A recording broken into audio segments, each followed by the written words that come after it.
তো কি করলে আপনার ঋণ মুক্তি হবে এবং গৃহে সুখ শান্তি আসবে?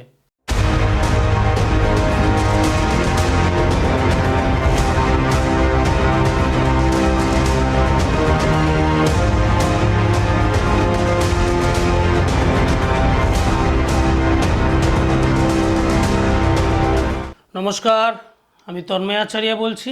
আমি আজকে একটা কথা বলি যে যারা যারা আমার এই চ্যানেলে রয়েছেন, যেটা আপনাদেরও ইউটিউব চ্যানেল, তো আমি গত বছরও বৈশাখের মাসে কি করলে উপকার হবে বলা হয়েছিল, তো সেটাও করতে পারেন। আর আজকে যেটা বলবো সামনে বৈশাখ মাসের জন্য, তো সেটা করলেও আপনার উপকার তো হবেই এবং ঋণ মুক্তি হবেন এবং গৃহে সুখ শান্তি আসবে। তো কি করলে আপনার ঋণ মুক্তি হবে এবং গৃহে সুখ শান্তি আসবে, এই দুটো জিনিস আপনাকে একটা কাজ করলেই হয়ে যাবে। সেটা ছেলে অথবা মেয়ে করতে পারেন। মেয়েরা যখন করবেন, মারা শরীর যদি অপবিত্র বা অছুত থাকে তখন করবেন না, সে কটা দিন বাদ দিয়ে বাকি কটা দিন করে 7 দিন পুজিয়ে নিতে পারবেন। আর ছেলেরা তো করতেই পারবেন, কোনো অসুবিধাই নেই। তো করতে হবে কি, আপনাকে একটু আখের গুড় জোগাড় করতে হবে। আখের গুড় গঙ্গার জলে মিশিয়ে নিতে হবে। এই গঙ্গার জলে মিশানোর প্রক্রিয়াটা করতে হবে আপনাকে সকালবেলায় স্নান করে উঠে আপনি একটু আখের গুড় এবং গঙ্গা জল একত্রিত করে এক জায়গায় মিশিয়ে একটি পাত্রে কোড়া নেবার পর, বাড়িতে যদি তুলসী গাছ থাকে তাহলে খুবই ভালো হয়, সে তুলসী গাছের গোড়ায় 7 বার, 7 দিন করবেন, 7 বার করবেন, বারবার বলছি ভুলে যাবেন না।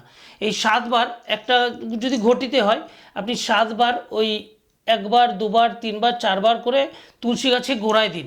এটা পরপর 7 দিন করুন। কি অসম্ভব আপনি রেজাল্ট পাবেন, আপনি বুঝতে পারছেন না। যে করবে সে বুঝতে পারবে।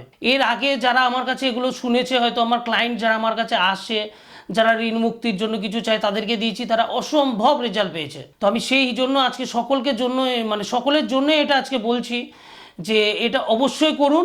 সামনে বৈশাখ মাস আসছে, মানুষকে তো জল দান করুন, খুবই ভালো জিনিস।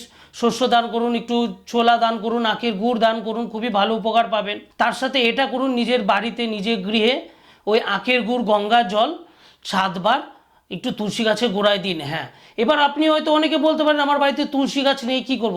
তুলসী গাছ যদি না থাকে, বাড়ির বাইরে যে কোনো গাছের গোড়ায় মন থেকে ভক্তি করে, নিজের মনের ভক্তির দ্বারা সেখানে জলটা আপনি দিন এবং আপনি দিয়ে আপনার জায়গায় আপনি বাড়িতে আসুন বা কর্মস্থানে যান, যে কোনো জায়গায় যান, আপনি করুন, 7 দিন করুন।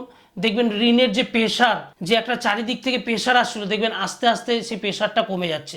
অসম্ভব রেজাল্ট পাবেন।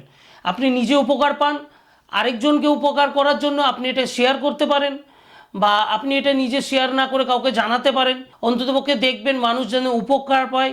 মানুষ উপকার পেলেই মানুষ ভালো থাকবে, আর মানুষ ভালো থাকলে সবাই ভালো থাকবে। আজকের জন্য এখানেই শেষ করছি। ভালো থাকবেন, সুস্থ থাকবেন। জয় মা তারা।